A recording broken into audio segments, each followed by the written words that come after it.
Hello दोस्तों, मैं जाकिर हुसैन आपकी अपनी जेडएस क्लासेस में स्वागत करता हूं। आइए एनटीपीसी एवं अन्य बीपीएससी तथा अन्य सभी परीक्षाओं के लिए हम फिजिक्स लेकर उपस्थित हैं। ये देखिए प्रैक्टिस सेट है और कहीं ना कहीं क्वेश्चन ये आया हुआ है। देखिए ये पीपीसीएस प्री में आया हुआ जीएस दे रहा है। आपका क्वेश्चन किया यदि 100 ग्राम चीनी को आधा लीटर पानी में मिलाया जाता है तो एक संतृप्त चीनी का घोल तैयार कर लिया जाता है। तो निम्नलिखित में से कौन सी भौतिक राशि नहीं बदलेगी? यदि हम मान लेते हैं कि एक ग्लास लेते हैं और इस ग्लास के अंतर्गत जो है आपने पानी रखा और इस पानी के अंतर्गत जो है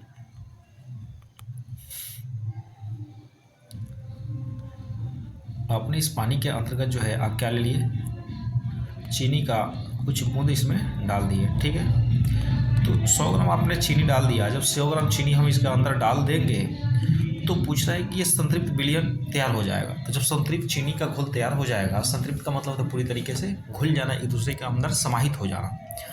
तो जब घुल जाएगा तो कौन सी राशि नहीं बदलेगी? क्या वह राशि द्रव्यमान होगी, घनत्व होगा, सांद्रता होगी या आयतन होगा? देखिए यदि नहीं बदलेगी तो वह क्या बदल है, घनत्व। क्या है? घनत्व, सॉरी आयतन जो है नहीं बदलेगा। क्यों नहीं बदलेगा? तो देखिए यदि हम जानते हैं कि जो जल के अणु होते हैं, जो वाटर मॉलिक्यूल्स होते हैं, उस जल के अणु के अंतर्गत क्या पाया जाता है? तो जल के अणु के अंतर्गत जो होती है अंतराणु, मतलब खाली स्थान पाया जाता है। और उस खाली स्थान को क्या कहते हैं? अंतराणु का स्थान कहते हैं। तो जो अंतराणु का स्थान है, जो खाली जगह है, उस खाली जगह के अंतर्गत क्या होगा कि जो चीनी का कण है जब घुलेगा तो उसके बीच क्या हो जाएगा? बैठ जाएगा। और जैसे ही बैठ जाएगा, बैठने का मतलब क्या है? सेट कर जाएगा, एक दूसरे में घुल जाएंगे। जब घुल जाएंगे तो वह आंतरिक स्थान क्या हो जाएगा? जो खाली जगह था वो तो भर गया। तो वह भर गया तो लेवल ही क्या रहा उसका? वही रहा। तो इसीलिए कहा जा रहा है कि इसका जो थी, मान लीजिए घुल करके ये क्या बना लिया अपना? एक संतृप्त विलयन बना लिया और संतृप्त विलयन पूरी तरीके से घुल गया। जब घुल गया तो इसमें आयतन जो होगा, कोई चीज़ नहीं बढ़ेगी। ठीक ना, डेंसिटी बढ़ सकता है, द्रव्यमान बढ़ेगा, सांद्रता बढ़ेगी, बट आयतन नहीं बढ़ेगा, ज्यों का त्यों रहेगा।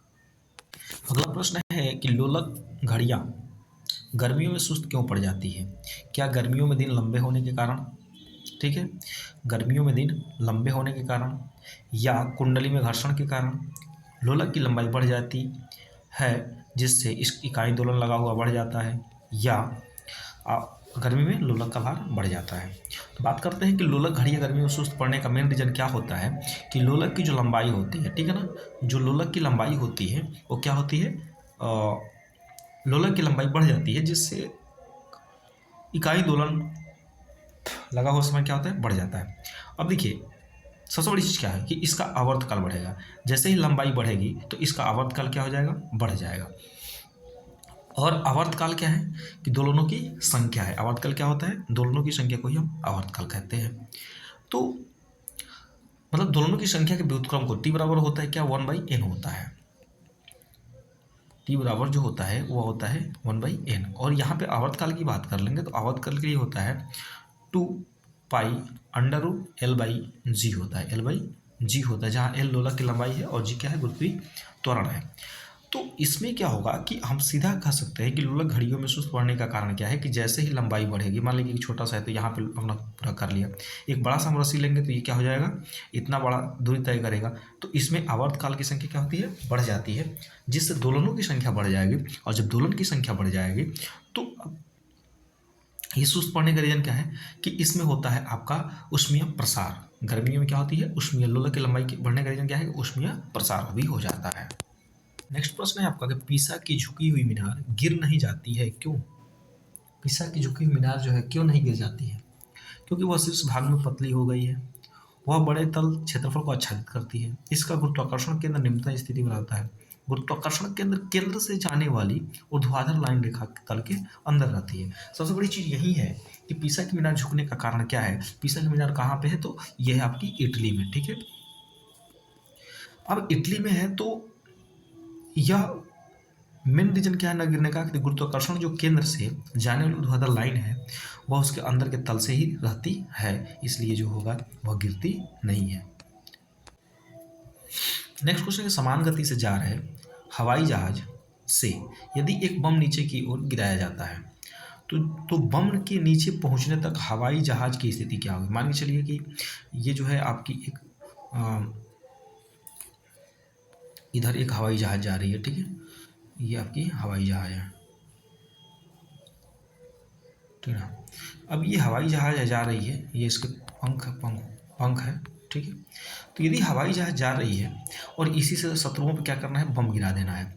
अब ये जब बम गिरेगा तो उस समय जहाज की स्थिति क्या होगी, क्या बम के ठीक ऊपर होगी, बम गिराने के स्थान से आगे चली जाएगी, बम गिरने के स्थान के पीछे आगे या पीछे स्थिति पर निर्भर करता है।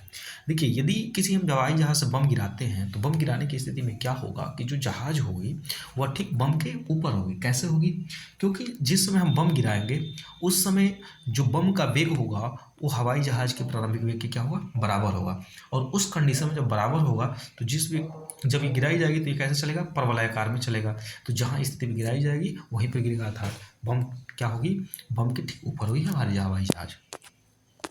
अगला प्रश्न है कि प्रेशर कुकर के अंदर का उच्च ताप निर्भर करता है ऊपर के छेद का क्षेत्रफल व उस पर रखा गया वजन पर, ऊपर के छेद का क्षेत्रफल व पकाए जाने वाले पदार्थ पर, ऊपर के छेद पर रखा गया वजन व पकाए जाने वाले पदार्थ पर, ऊपर के छेद के केवल क्षेत्रफल पर।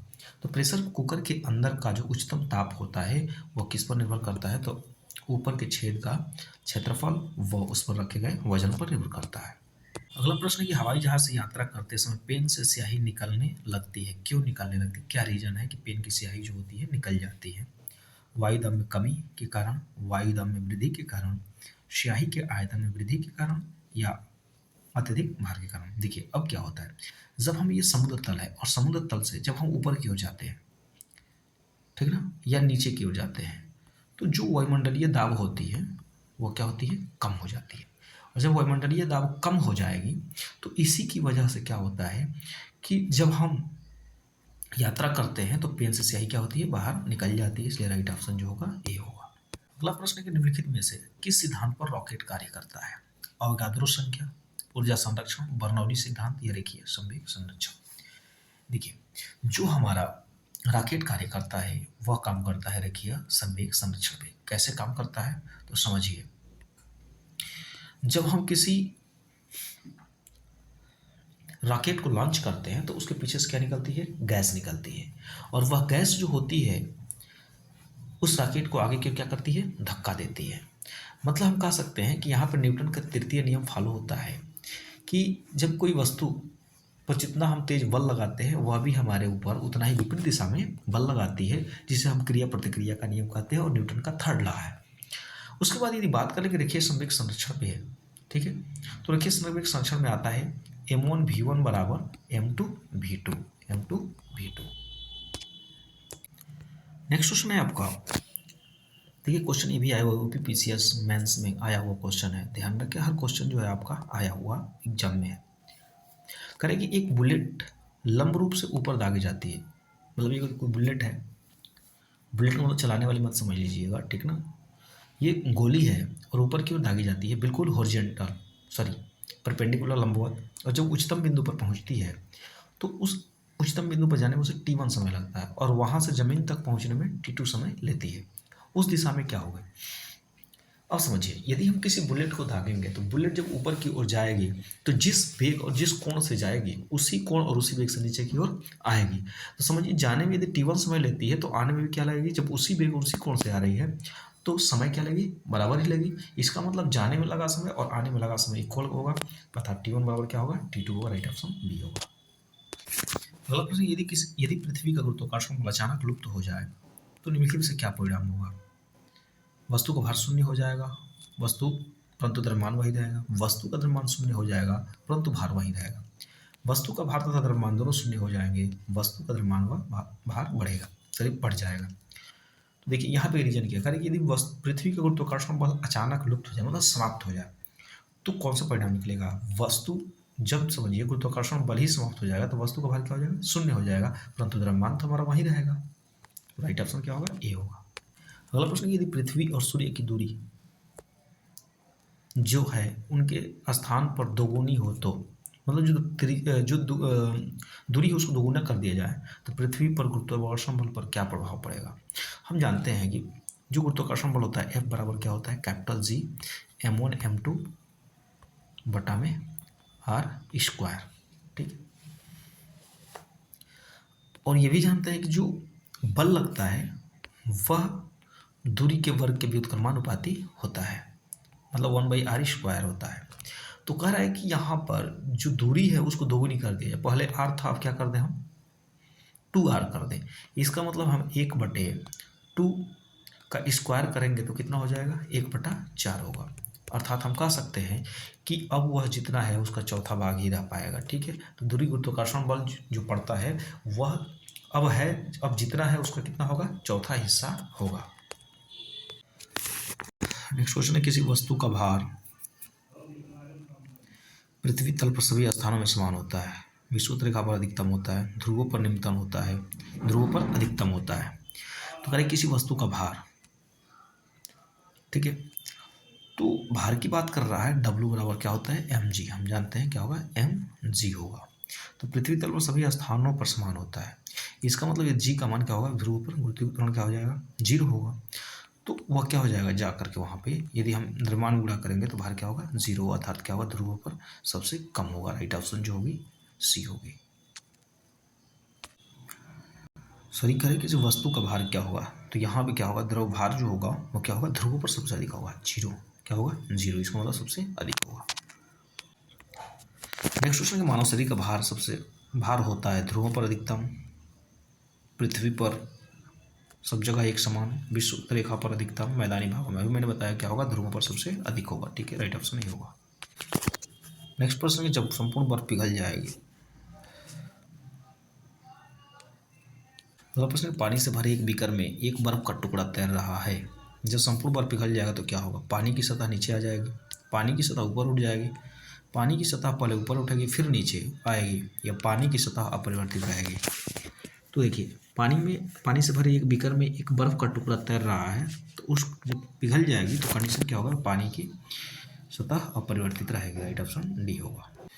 अगला प्रश्न कि एक व्यक्ति चलती रेलगाड़ी में इंजन की ओर मुंह करके बैठा है, वह एक सिक्का उछालता है जो उसके पीछे गिरता है। रेलगाड़ी चल रही है आगे अपरिवर्तित गति से, आगे अवमंदन के साथ, आगे अपरिवर्तित गति से, या आगे गतिवर्धन के साथ। तो वह चल रही है जो वस्तु जो रेलगाड़ी वो आगे गतिवर्धन के साथ चल रही है, इसलिए सिक्का जो उसके पीछे गिर रहा है।